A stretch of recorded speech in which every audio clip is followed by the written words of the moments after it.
La cérémonie de clôture de la 16e Assemblée générale ordinaire du Réseau national de lutte anticorruption s'est tenue ce jeudi 31 mars 2016 à Ouagadougou. Cette Assemblée générale a permis l'élection de 8 membres du secrétariat exécutif et de 2 commissaires aux comptes. Une nouvelle équipe qui entend poursuivre la mission du REN. Je pense qu'il ne faut pas s'arrêter seulement aux questions de la transition. Nous avons parlé des biens mal acquis.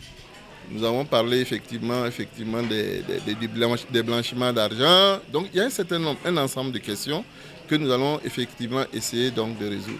Bon, ce sont des questions qu'il faut résoudre avec, l'ensemble des Burkinabés, peut-être d'abord, mais également, par exemple, si vous prenez la question des biens mal acquis, c'est vraiment des avocats qui peuvent nous aider à résoudre ces questions. Donc nous allons prendre contact avec les avocats pour effectivement traiter cette question. Bon, pour ce qui concerne le blanchiment d'argent, nous allons travailler surtout avec les Nations Unies parce qu'eux, ils ont du personnel qui a déjà travaillé sur ces questions pour récupérer effectivement non seulement les biens qui sont mal acquis, mais aussi pour travailler sur le blanchiment d'argent. Lors de cette cérémonie de clôture, le RENLAC a récompensé les lauréats du concours meilleur journaliste d'investigation de lutte anticorruption. Et le premier prix est revenu à Hervé d'Afrique, représenté par un de ses confrères.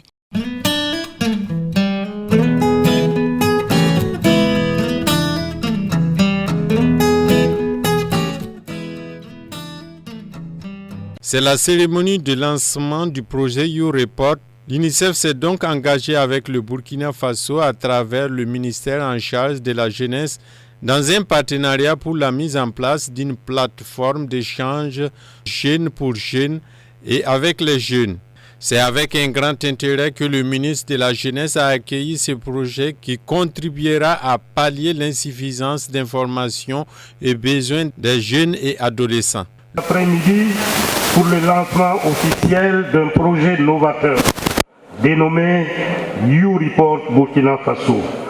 C'est un réel plaisir pour nous d'être associés à cette cérémonie. Au Burkina Faso, comme dans la plupart des autres pays, la jeunesse revendique de plus en plus le dialogue, l'écoute et la participation à la vie politique et sociale.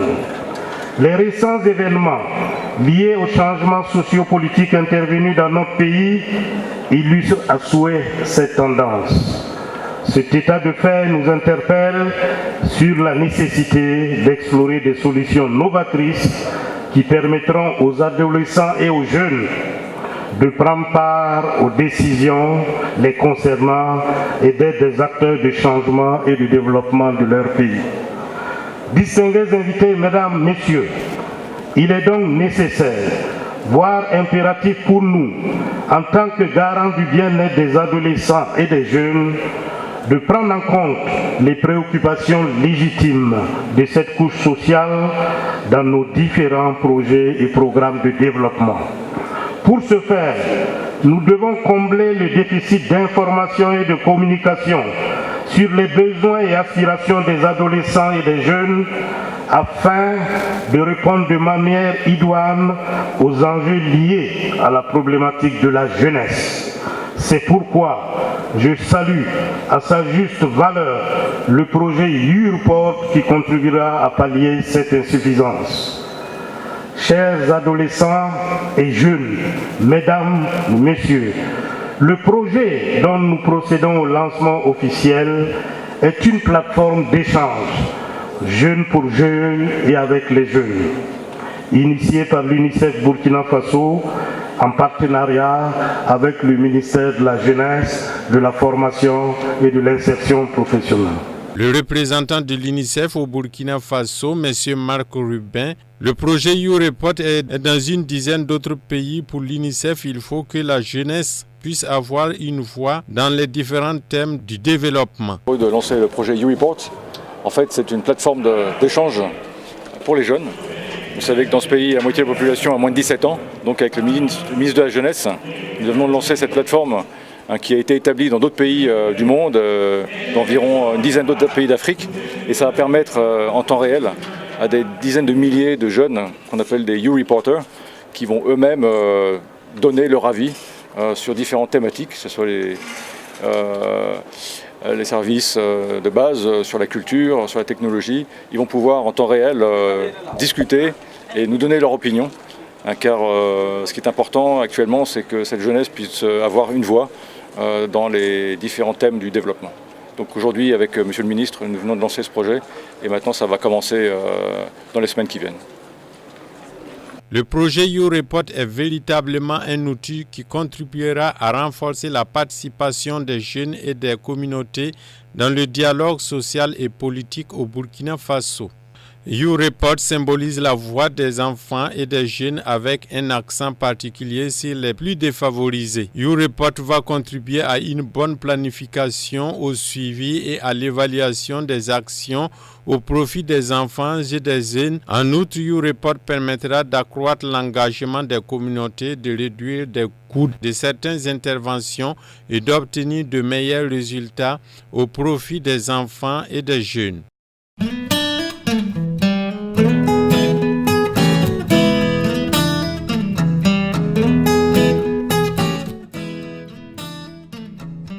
La 5e réunion du groupe international de suivi et d'accompagnement de la transition au Burkina Faso s'est tenue ce vendredi 1er avril 2016 à Ouagadougou. Cette commission qui a travaillé auprès du gouvernement de la transition se lance à nouveau dans une dynamique d'accompagnement du nouveau gouvernement. Nous ne pouvions pas, après l'organisation réussie des élections présidentielles et législatives, seulement tourner le dos à ce peuple et regarder ailleurs. Donc, je pense qu'il y a ici des défis importants qu'il faudra relever et c'est le sens de cette session. C'était donc pour réaffirmer notre engagement aux côtés du gouvernement et du peuple burkinabé pour que, évidemment, nous puissions l'accompagner et l'aider donc à surmonter ses difficultés et véritablement à trouver les financements et les ressources nécessaires, en plus de celles qui sont nationales, pour répondre aux attentes de la jeunesse et de la population. Le Burkina Faso est confronté à de nombreux défis et au Premier ministre de donner les priorités actuelles de son gouvernement. À court terme, ce qui est important, nous sommes tous d'accord, dans le communiqué qui va être publié, vous le verrez, le Burkina a besoin d'un appui budgétaire, à court terme. Lorsque nous sommes arrivés aux responsabilités de l'État, c'était une situation financière qui était très difficile et qui est très difficile. Pourquoi elle est difficile? Parce qu'il y a des engagements qui avaient été pris par l'ancien gouvernement qui n'avaient pas été budgétisés.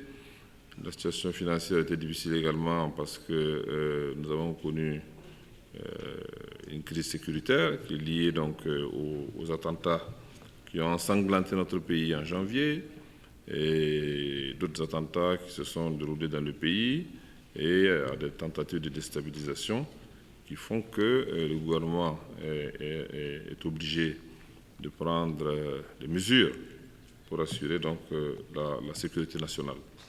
Le GITSAD prendra maintenant l'appellation Groupe international de soutien à la consolidation de la démocratie et de développement du Burkina Faso.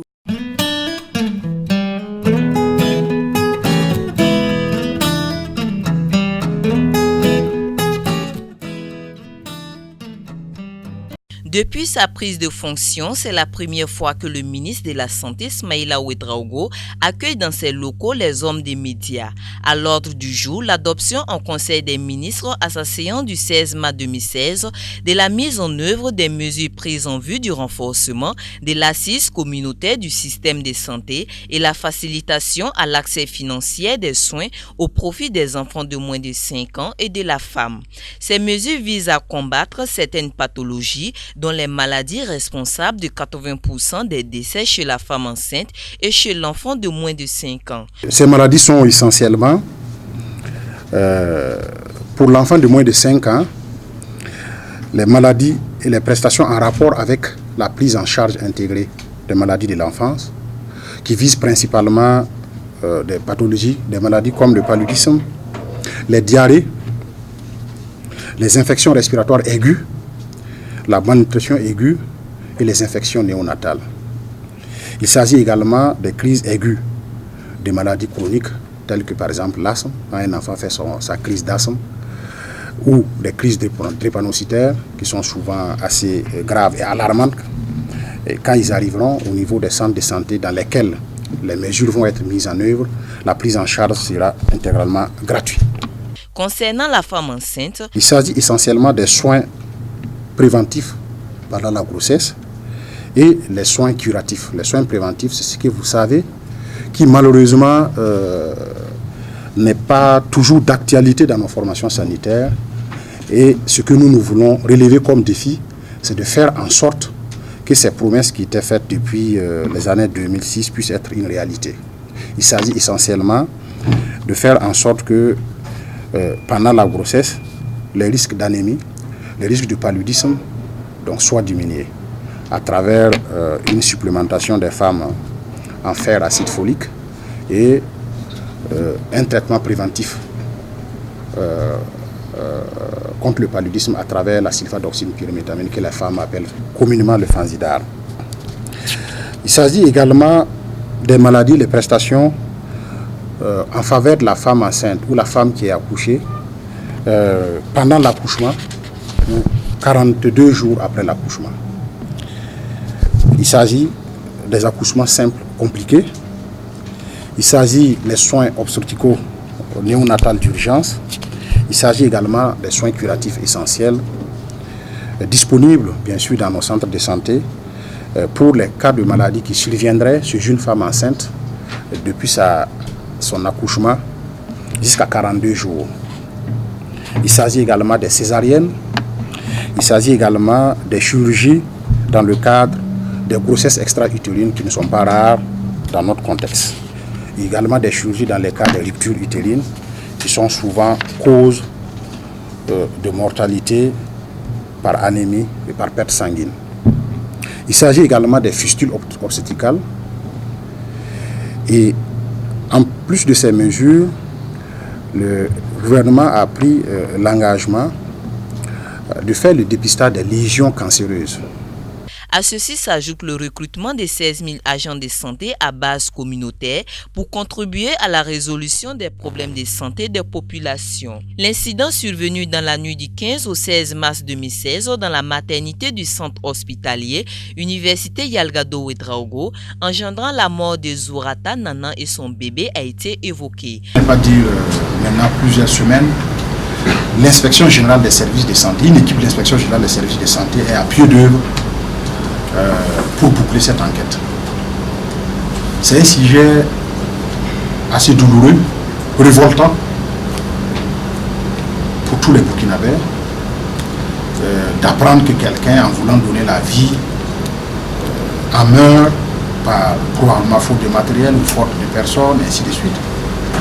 Et pour ne pas rajouter à cette douleur, à cette frustration, à ce mécontentement, nous ne voulons pas commencer à faire des déclarations dans tous les sens, alors qu'il y a des services compétents au niveau du ministère qui sont chargés d'enquêter, d'investiguer et nous donner les éléments sur la base desquels il nous faut communiquer. Et je crois que avant la fin de la semaine prochaine, ces services nous ont rassuré que leur enquête doit normalement être bouclée. Je dis ça, ça peut paraître superflu, mais en réalité, l'enquête ne va pas se limiter à Yalagado. La femme est venue de quelque part. Et je crois que à la date d'aujourd'hui, ils devaient finir leur enquête au sein de Yalagado et qu'ils doivent, à partir de demain, repartir. Je crois que c'est espèce de Dassas ou un truc comme ça. La femme a été évacuée vers Yalagado pour essayer de situer un peu le contexte dans lequel tout ça s'est passé et nous amener donc à pouvoir mieux apprécier la situation et tirer les conséquences qui en découlent. En entendant l'effectivité des mesures dans les 13 régions du pays, les régions du centre, des Hauts-Bassins et du Sahel verront le démarrage des mesures dès le mois d'avril et les autres régions à partir du mois de juin. Toutes ces différentes mesures sont estimées à un coût de 20 milliards de francs CFA. À l'heure actuelle, précise le ministre, un fonds de 16 milliards de francs CFA a pu être collecté, soit un déficit de 4 milliards de francs CFA.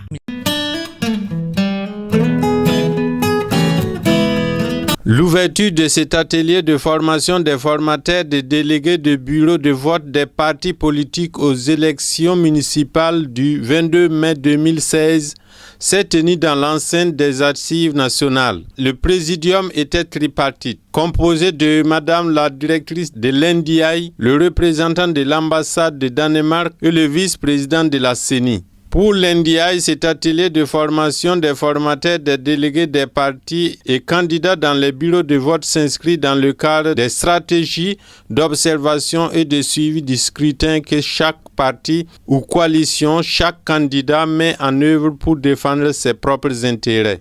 On pense en général que ce sont les observateurs indépendants seulement qui doivent le faire, mais les partis politiques ont un rôle extrêmement important dans ce sens pour s'assurer que les informations qu'ils recueillent au niveau des bureaux de vote remontent avec la qualité nécessaire au niveau de leurs états-majors et qu'ils puissent les traiter en conséquence.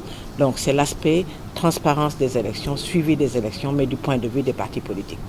De la même manière, d'autres acteurs travaillent à l'observation des élections par la société civile.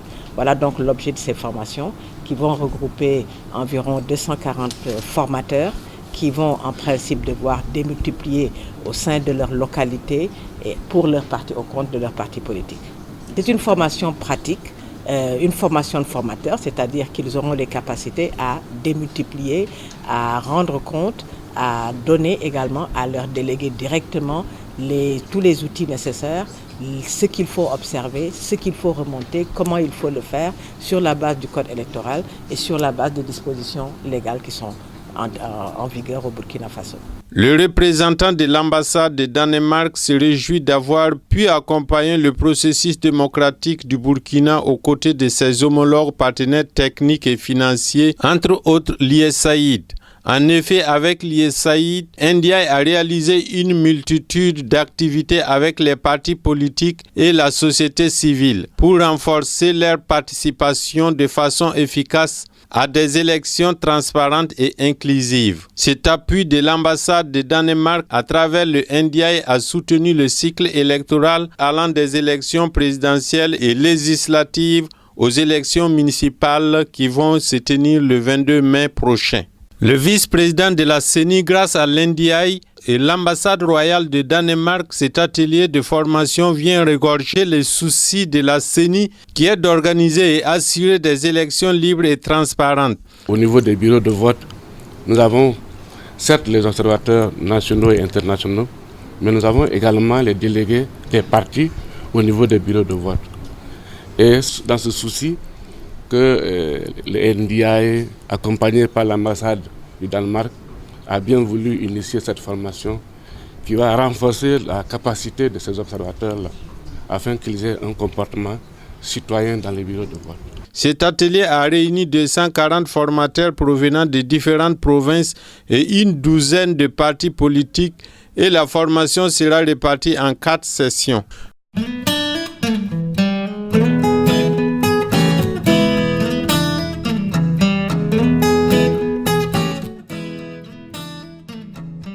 Réduire le taux de chômage est une promesse de campagne du président Roch Marc Christian Kaboré. À ce titre, le Conseil de ministres adopte un décret portant recrutement de 4200 enseignants niveau Bac+2 pour compter du 31 mars 2016. Sur cette décision du gouvernement burkinabé, les premiers concernés se prononcent.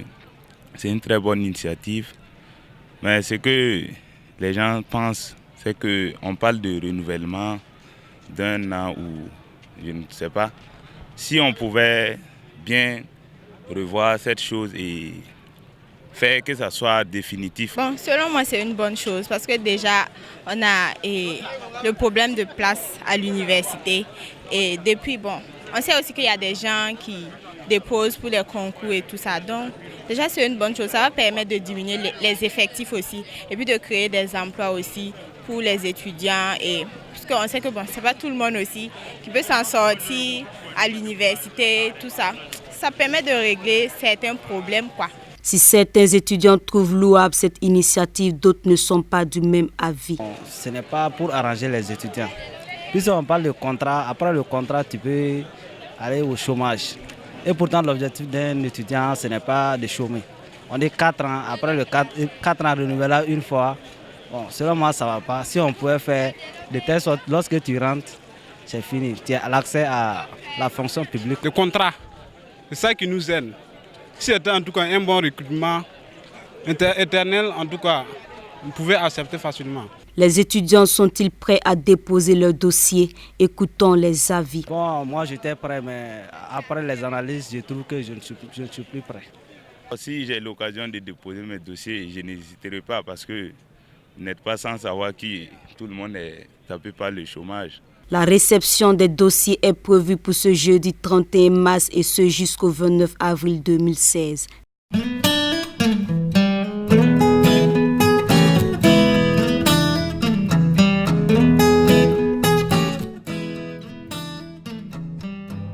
Nous avons sollicité une audience avec son Excellence, Monsieur le Président de la République, pour d'abord présenter notre soutien, pour lui dire combien nous avons été affligés par ce qui vous est arrivé, par ce qui nous est arrivé avec ce que vous savez.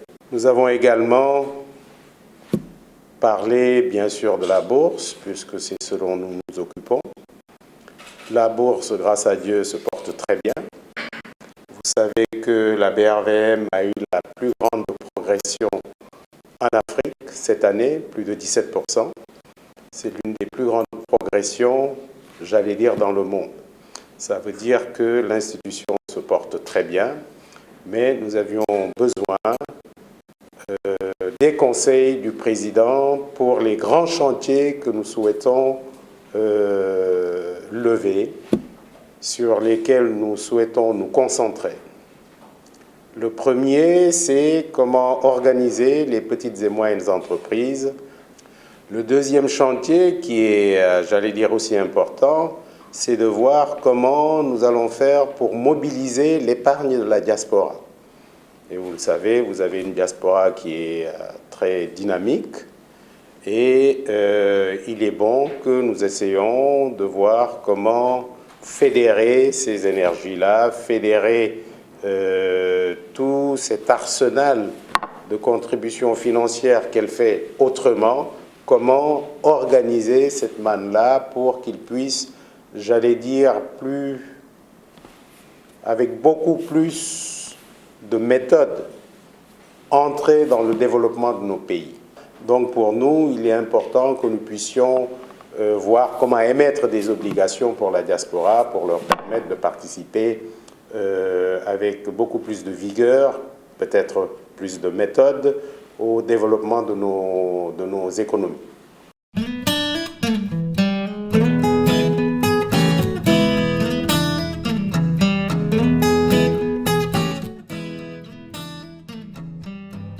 La contribution des volontaires a été d'un grand apport dans la réussite de l'organisation des élections présidentielles et législatives du 29 novembre 2015. Le Burkina Faso est toujours en plein processus électoral. Les élections municipales sont prévues pour le 22 du mois de mai. Et là encore, le PNUD, Programme des Nations Unies pour le développement, met à la disposition de la Commission électorale nationale indépendante 48 volontaires, dont 6 nouveaux, en vue du renforcement de ses capacités. Dans le cadre de notre appui, nous avons déployé un certain nombre de volontaires des Nations Unies qui ont été recrutés de manière compétitive et qui vont accompagner les différents membres de la CENI pour les permettre de mieux préparer les élections.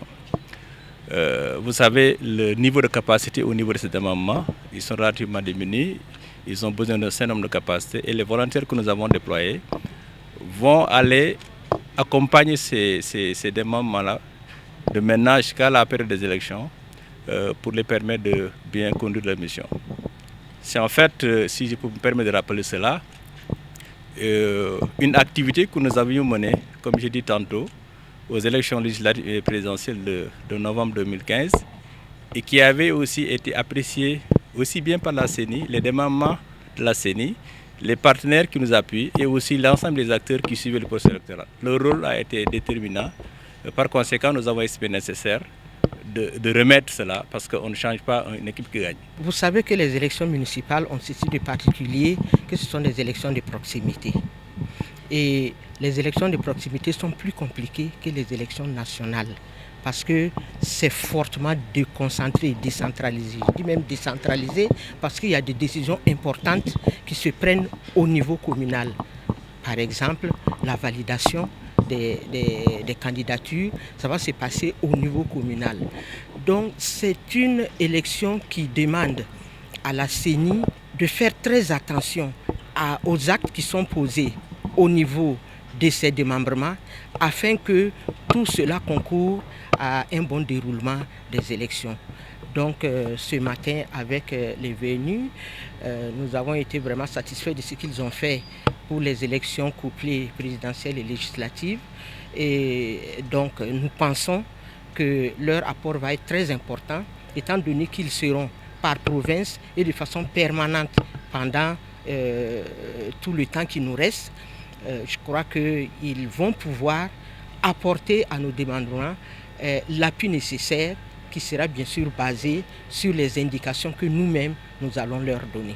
La CENI fait sujet de polémiques par certaines organisations de la société civile, lui reprochant son inaptitude et son manque de vigilance, rentrant dans le cadre des préparatifs des élections municipales. Je crois qu'il faut d'abord connaître le processus électoral, parce que ce n'est pas quelque chose qui s'apprend sur le tas facilement.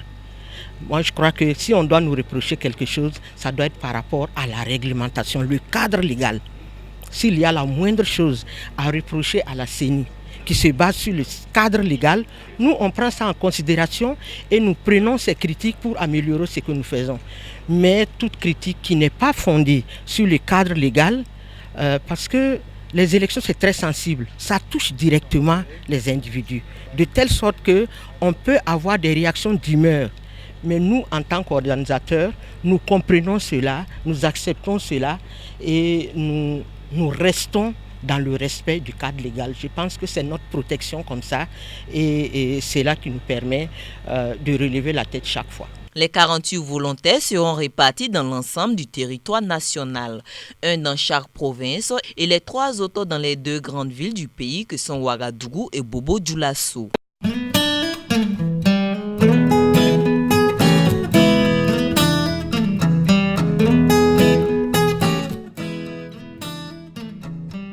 Conscient du rôle important des médias dans le changement des mentalités du fait de leur proximité avec les populations, le Fonds des Nations Unies pour la population et le quotidien The Guardian ont initié le prix Efwa d'Orkeno du nom de cette combattante ghanéenne qui a consacré 30 ans de sa vie à la lutte pour le bien-être de la femme et de la jeune fille. Ce prix vise à stimuler les productions d'œuvres journalistiques pour la sensibilisation des populations en vue d'une éradication complète des mutilations génitales féminines dans nos sociétés. Pour cette première édition, ils étaient 91 journalistes, toutes catégories confondues, de toute l'Afrique, à prendre le départ pour la conquête du prix Efwa d'Orkeno de la lutte contre les mutilations génitales féminines. À l'arrivée, c'est Céline Elola de la radio municipale de Ouagadougou qui remporte le premier prix dans sa catégorie pour son reportage sur la contribution des hommes pour l'accélération et l'éradication des MGF. Ce prix de Céline, pour moi, l'invite à toute la presse à redoubler d'efforts. On parle de choses qui sont extrêmement visibles, mais ces questions-là sont extrêmement sensibles.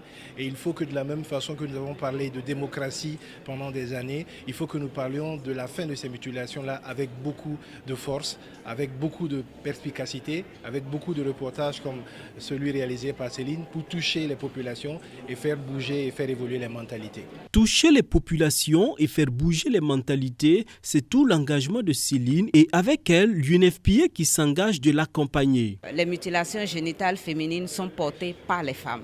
Ce sont les femmes qui sont les gardiennes de cette tradition. Et je suis heureuse que pour le premier prix EFOA d'Orkeno, que ce soit une femme qui soit allée à la rencontre de ses pairs pour comprendre et élaborer une œuvre qui vise l'accélération de l'abandon. Et donc c'est dans ce cadre, au regard donc, des belles performances en fait, réalisées par Céline et Lola, que nous souhaitons mettre à sa disposition, comme on a dit, les moyens logistiques et financiers. C'est ouvert, donc ce n'est pas un contenu. En fonction donc de ce qu'elle aura choisi comme thème et de ce qu'elle aura choisi comme œuvre à réaliser, nous allons l'accompagner du début jusqu'à la fin de manière à ce que cela soit une réalité et que peut-être cela la porte aussi vers d'autres horizons que nous allons célébrer également un autre jour.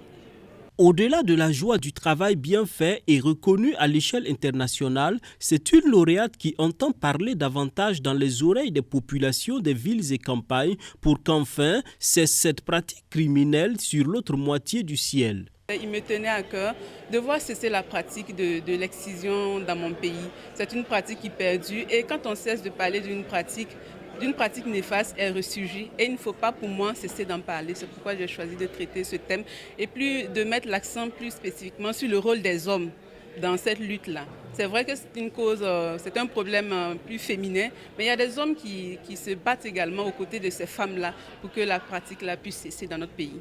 Selon l'enquête démographique et de la santé en 2010, ce sont 76% des femmes de 15 à 49 ans et 13% des filles de 0 à 14 ans qui sont touchées par l'excision. Face à ces chiffres alarmants, l'UNFPA entend lancer de concert avec le gouvernement de Burkina Faso un prix national pour encourager les journalistes qui se seront illustrés dans la production d'œuvres visant à accélérer l'éradication des MGF.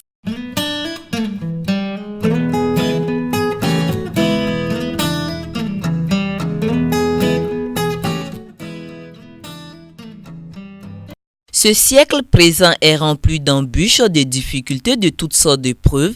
Les attentats, les guerres par-ci, la pauvreté, la misère, les maladies par-là. L'homme endure tant de preuves qu'il est dérouté, voire perdu. Que faire? Un seul remède, une seule solution infaillible, idoine, Jésus-Christ de Nazareth. Si vous y croyez, Dieu fera de grands prodiges dans vos vies. C'est sous ces thèmes que l'Église des Assemblées de Dieu, le Centre international des prières et des délivrances, Wendentumde, a réuni des milliers de personnes venues des 4 coins du Burkina Faso et de la Côte d'Ivoire pour les enseigner durant 4 jours sur la parole de Dieu.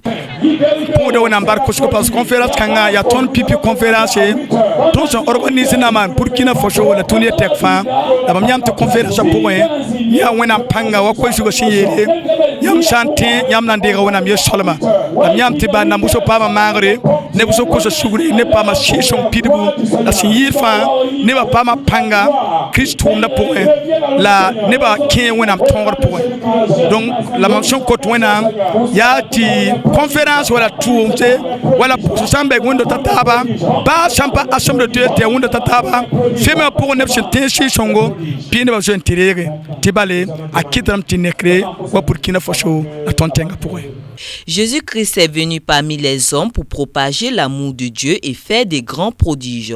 Cependant, ajoute l'orateur, toute personne qui espère de grands prodiges dans sa vie doit s'attendre à de rudes preuves. Ainsi, vouloir des miracles et avoir de nombreux protagonistes vont de pair. Dieu nous aime et à travers son Fils Jésus-Christ de Nazareth, il est prêt à nous secourir en cas de difficulté si nous nous confions en lui et si nous croyons en sa puissance.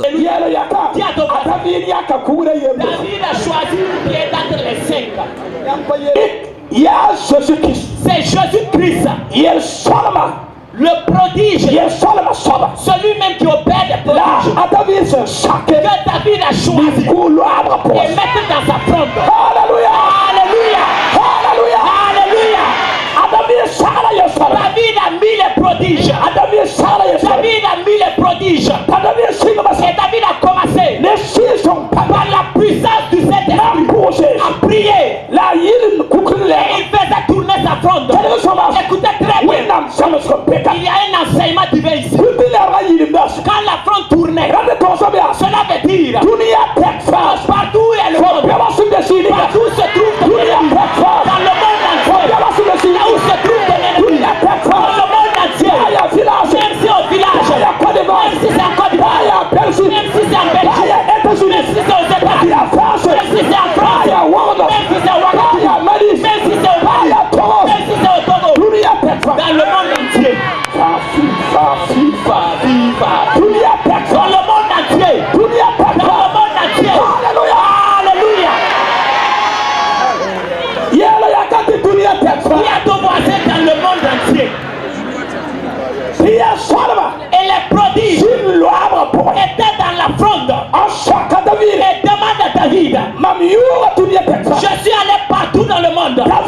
David, qui veux-tu que je combatte? Et David dit au prodige, celui qui est dans les fronts de là, je te dis d'aller là.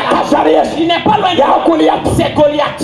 Et le prodige répond, David, laisse-moi rapidement, je vais aller.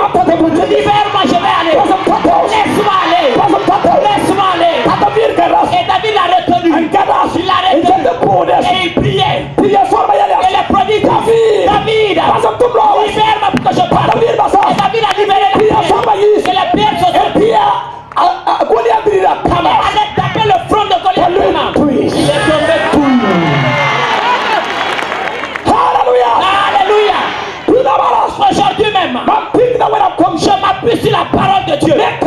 Sur le sang de la nouvelle alliance. Je déclare de l'autorité de Dieu. La parole de Dieu dit que Dieu regarde le monde entier. Que Dieu regarde en ce moment. Que Dieu regarde en ce moment même. C'est les esprits des idoles et les esprits des ténèbres qui bloquent tes prodiges. Qui est comme un Goliath. Ce soir, c'est la conférence. La fin de la conférence. Les prodiges de Dieu vont aller. Qui est comme un feu. Et aller le lâcher et le détruire par le sang de la nouvelle alliance. Le révérend Jérémy Zoundi a invité son auditoire à persévérer dans la prière, car dit-il, c'est au travers d'elle que Christ agit.